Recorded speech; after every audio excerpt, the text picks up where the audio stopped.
পরিহিত কাপড় দিয়ে মুখ মুছলে নাকি দারিদ্র্য আসে, এটা কতটুকু সত্যি? বাথরুমে থাকা অবস্থায় কোনো বিষয়ে নিয়ে চিন্তা ভাবনা করা কি অপছন্দনীয়? মৃত ব্যক্তির ফটো তোলা বা ভিডিও কলে প্রবাসী আত্মীয়স্বজনকে দেখানো যায় যাবে কিনা? আমি কিছুদিন যাবৎ মৃত্যু নিয়ে ভয় পাই, মনের মধ্যে কুচিন্তা আসে, এ নিয়ে আমি খুব সমস্যায় আছি, মুক্তির উপায় কি? সফর শুরু করার সময় নামাজের ওয়াক্ত হওয়ার পরেও নামাজ আদায় না করে কিছুদূর এগিয়ে কসর আদায় করা যাবে কিনা? নামাজ সংক্ষিপ্ত করার জন্য অনেকেই এটা করেন। মেয়েদের অনেকেই নখের উপর একটু লম্বা ধরনের নকল নখ পরে, একইভাবে চোখের উপর আলাদা পাপড়ি ব্যবহার করে, মাথায় পরচুলা ব্যবহার করে। সৌন্দর্যের জন্য নকল নখ, নকল পাপড়ি এবং পরচুলা ব্যবহারের শরীর বিধান কি? বাইরে সাধারণত হিজাব পরে এরকম অনেক মেয়েরাও বাসায় হাফহাতা গেঞ্জি পরেন, কেউ উপরে ওড়না পরেন, অনেকে পরেন না। মাহরামদের সামনে গেঞ্জি পরা জায়েজ হবে কিনা? মাহরামদের সামনে পর্দা পরিধি কতটুকু? চলুন তাহলে আর বিলম্ব না করে যে সমস্ত প্রশ্ন ইতিমধ্যে আমাদের কাছে চলে আসছে সে প্রশ্নগুলোর উত্তর আমরা দিতে শুরু করি। মোহাম্মদ ইয়াহিয়া আহমদ কিবরিয়া আপনি লিখেছেন, মৃত ব্যক্তির ফটো তোলা বা ভিডিও কলে প্রবাসী আত্মীয়স্বজনকে দেখানো যায় যাবে কিনা? ভিডিও করে দেখালেন, সেটি জায়েজ আছে, এটা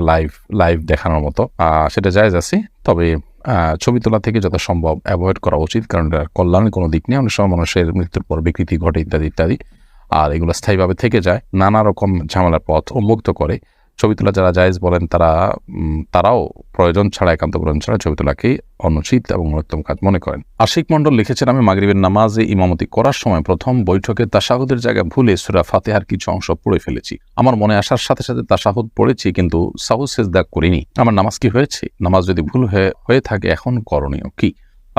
আপনি প্রথম বৈঠকে তাশাহুদ না পড়ে সূরা ফাতিহা পড়ে ফেলেছেন, কিছু অংশ পড়ে ফেলেছেন সূরা ফাতিহা, সেটা যদি এক শব্দ দুই শব্দ না হয় বেশ কিছু অংশ হয়ে থাকে, 1 আয়াত 2 আয়াত 3 আয়াত আপনি পড়ে ফেলেছেন, তাহলে সেক্ষেত্রে সিজদা সাহু করা দরকার ছিল। সিজদা সাহু যদি না করে থাকেন তাহলে সে নামাজটা আপনি পুনরায় দোহরায় নেবেন। নয়ন হোসেন আপনি লিখেছেন, আমি কিছুদিন যাবৎ মৃত্যু নিয়ে ভয় পাই, মনের মধ্যে কুচিন্তা আসে, এ নিয়ে আমি খুব সমস্যায় আছি, মুক্তির উপায় কি?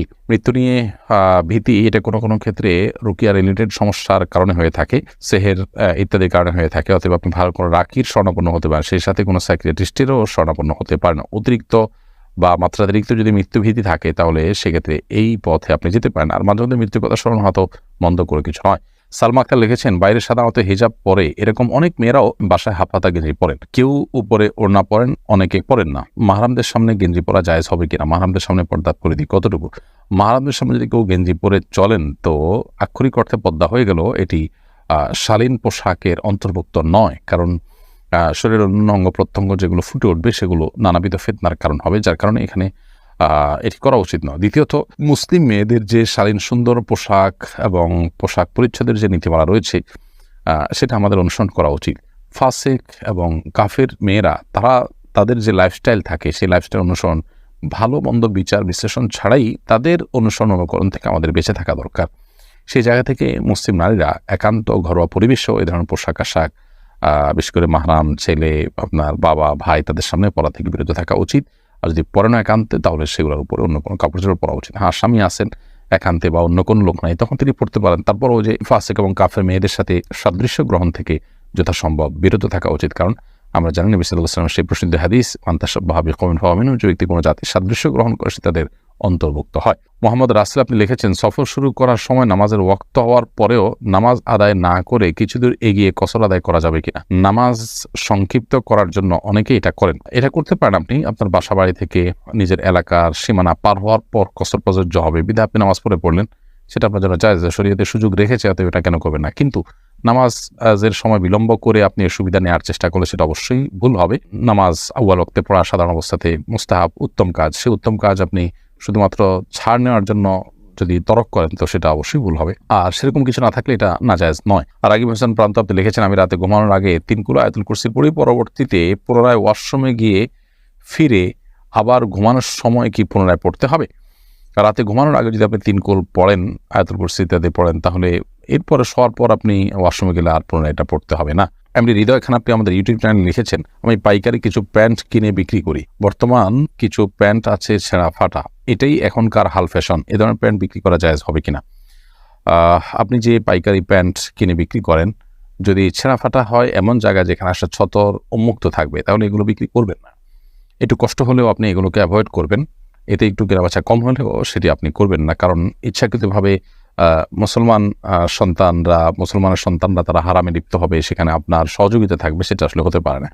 আর যদি এমন কোনো জায়গায় ছেড়া হয় যেটা আসলে সেই সতর ও মুক্ত থাকার যে অপরাধ সেটা আওতায় পড়বে না, তাহলে সেটা বিক্রি করেছেন না, জায়েজ হবে না। মোহাম্মদ সাইফুল্লাহ আপনি লিখেছেন, বাথরুমে থাকা অবস্থায় কোনো বিষয় নিয়ে চিন্তা ভাবনা করা কি অপছন্দনীয়? বাথরুমে যত দ্রুত সম্ভব কাজ শেষ করে বেরিয়ে আসতে হবে। এখনকার যে সভ্যতা, বিশেষ করে পশ্চিমা সভ্যতা, সেখানে বাথরুমে পত্রিকা পড়া, বিভিন্ন কাজ করা, বই পড়া ইত্যাদির কালচার রয়েছে, যেটা ইসলামের দৃষ্টিকোণ থেকে কোনো পছন্দনীয় কাজ নয়, এবং এটা আপনার সাধারণভাবে চিন্তা করলেও এটা কোনো উন্নত রুচির কথা নয়। এই জন্য দ্রুত সম্ভব সাথে বাথরুমের কাজ শেষ করে আমরা বেরোয় আসবো। তবে সেখানে বসে মনে কেউ চিন্তা ভাবনা করলে সেটি গুনাহ হবে না। চিন্তা ভাবনার জন্য যেন এটাকে আলাদা ফিক্স করে নেওয়া না হয়, প্ল্যান মাফিক যেন না হয়। জিয়াউল ইসলাম লিখেছেন, ঘুমানোর পর যদি কারো আত্মবিশ্বাস থাকে যে তার বায়ু বের হয়নি, তাহলে নতুন উজু করা আবশ্যক কিনা? বায়ু বের হোক বা না হোক, ঘুমাইলে আমাদের উজু করতে হবে। কারণ বিষয়টি আপনার শুধুমাত্র বায়ু বের হওয়াকে কেন্দ্র করেই যে হয় তা নয়। হাদিসে যেহেতু ঘুমানোকে উজু ভঙ্গের কারণ হিসেবে উল্লেখ করা হয়েছে, বিধায় এটি উজু ভঙ্গের কারণ হিসাবেই ধর্তব্য হবে। যদিও এখানে বায়ু বের হওয়ার সম্ভাবনার থাকার কারণে এই বিধানটা হয়েছে বলে ফুকাহা একরাম উল্লেখ করেছেন, কিন্তু এর বাইরে এটা সাধারণভাবে হাদিস নিষিদ্ধ হওয়ার কারণে কেউ ঘুমাইলে, এবং যদি ঘুমটা যেরকম ঘুম হলে উজু ভঙ্গ হবে সে পর্যায়ের ঘুম হয়, তাহলে সেটি অবশ্যই উজু ভঙ্গের কারণ হবে। শিউলি মাহমুদ আপনি রেখেছেন, মেয়েদের অনেকেই নখের উপর একটু লম্বা ধরনের নকল নখ পরে, একইভাবে চোখের উপর আলাদা পাপড়ি ব্যবহার করে, মাথায় পরচুলা ব্যবহার করে। সৌন্দর্যের জন্য নকল নখ, নকল পাপড়ি এবং পরচুলা ব্যবহারের শরীর বিধান কি? বোন শিউলি, এটি শরীর দৃষ্টিকোণ থেকে নাজায়েজ এবং গুনাহের কথা। কারণ প্রথমত এতে এক ধরনের চালাকি এবং প্রতারণার আশ্রয় নেওয়া হয়, নিজের যা নাই সেটা প্রকাশ করা হয় এবং মানুষের চোখে ধুলি দেওয়ার চেষ্টা করা হয়। আর দ্বিতীয়ত হলো, এগুলোর কোনো ক্ষেত্রে এগুলোর সাথে উযু গোসল এর বিধিবিধান জড়িত থাকে। আর সবচেয়ে বড় কথা হলো, নবী করিম সাল্লাল্লাহু আলাইহি ওয়াসাল্লাম এই জাতীয় মেকি সৌন্দর্য ধারণ বা আপনার সাজগোজ এর ব্যাপারে উৎসাহিত করেছেন বিভিন্ন হাদিসের আলোকে, যার কারণে এটি জায়েজ হবে না। সাদিয়া বিনতু শিহাব ইয়াডি থেকে আপনি লিখেছেন, পরিহিত কাপড় দিয়ে মুখ মুছলে নাকি দারিদ্র্য আসে, এটা কতটুকু সত্যি? নিজের পরনে থাকা কাপড় এটা দিয়ে মুখ মুছুক, শরীরে অন্য কিছু মুছুক, এটার কারণে কোনো দারিদ্র্য ইত্যাদি আসবে যদি কেউ মনে করেন, তাহলে সেটা নিছকই একটা মন গড়া কথা, এর কোনো ভিত্তি করা হাদিসে নেই। এবং কুসংস্কারের জন্য এ ধরনের বিষয় একজন মুসলমান কখনো ধারণ করতে পারেন না। পরনে থাকা কাপড় যদি পাক থাকে, সেটা দিয়ে আপনি মুখ, হাত, শরীরের যে কোনো অঙ্গ মুছতে পারেন, কোনো অসুবিধা নেই। জাহিদুল ইসলাম আপনি লিখেছেন, আমি মামাতো বোনকে বিয়ে করতে চাই, কিন্তু সে আমার মায়ের দুধ পান করেছেন, আমার সাথে পান করেননি, আমার ছোট ভাইয়ের সাথে পান করেছে, আমি কি তাকে বিয়ে করতে পারবো? ভাই জাহিদুল ইসলাম, একই মায়ের দুধ আপনারা যদি পান করে থাকেন, তো কার সাথে পান করেছে, আগে করেছে না পরে করেছে, এগুলো বিবেচ্য বিষয় নয়। বরং তিনি আপনার দুধ বোন হিসাবে বিবেচিত হবেন, এবং যার কারণে তার সাথে আপনার বিবাহ বন্ধনে আবদ্ধ হওয়া যায় হবে না। আপনার মামাতো বোন যেহেতু আপনার মায়ের দুধ পান করেছেন, সো আপনারা পরস্পরের দুধ ভাই বোনের মতো হয়ে গেছেন, আপনারা একে অন্যকে বিবাহ করতে পারবেন না।